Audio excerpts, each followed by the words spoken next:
Mary Kirby began taking fine arts classes in the spring of 2016 at the Denver Botanical Gardens, where she imagined herself becoming an illustrator of plants in all their beautiful intricacies. But commuting to Denver gets old pretty quickly, and soon Mary discovered the Schischler Academy of Fine Arts in downtown Loveland and found it to be a perfect fit for a then fledgling artist.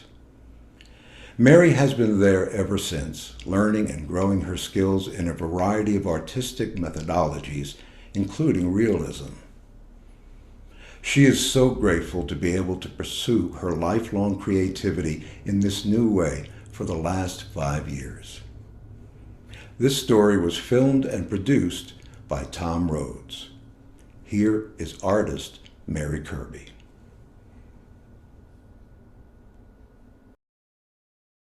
You come on in with me. Come on in. Come on in. Yeah, you've done pretty good. So the front I've discovered is easier. It has these 2 steps only. And so I've been taking him out front a lot. Come on. Yeah. It's easier, huh? Than that back step. Okay.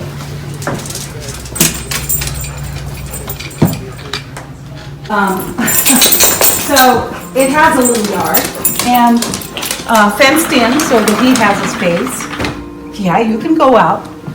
And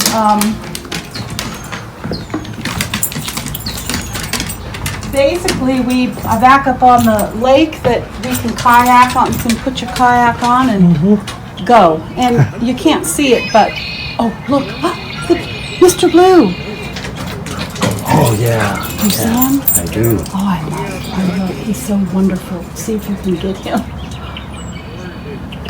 They're so amazing.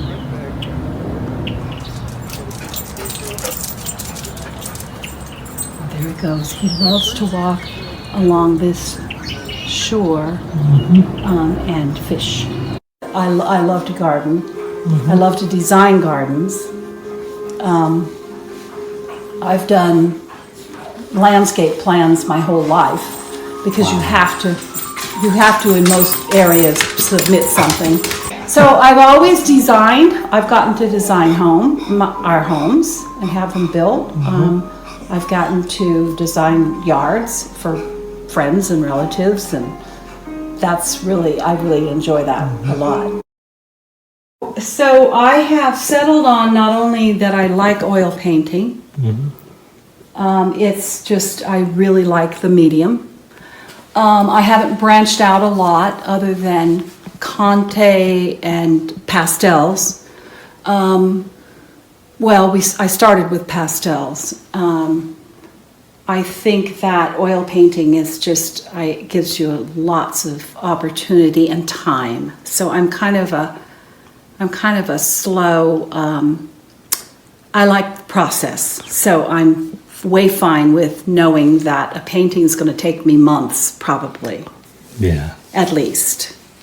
So some people that would not work for personality-wise, but because it's slowed down, you can really just plan and then execute and work with it. It's not, so I haven't really left that medium behind.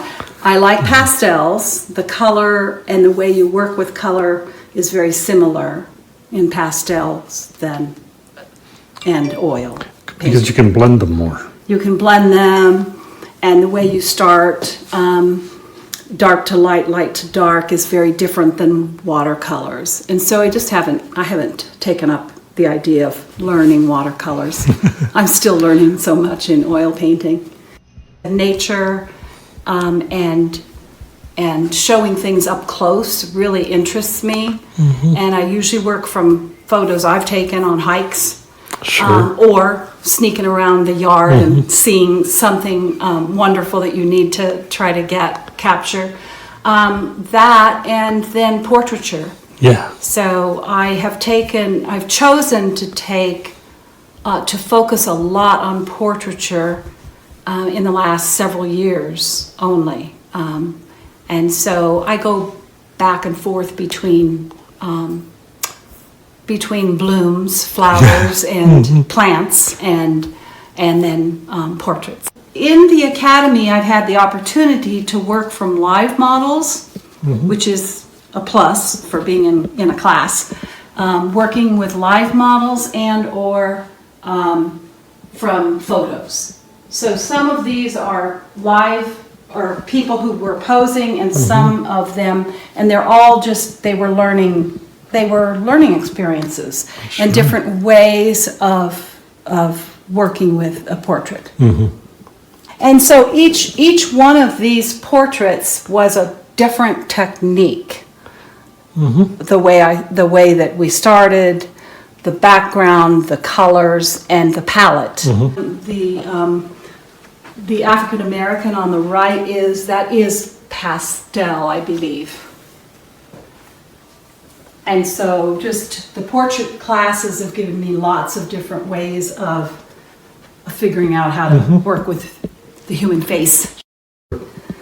So that's my studio, and I work down here quite a bit. It's easier to do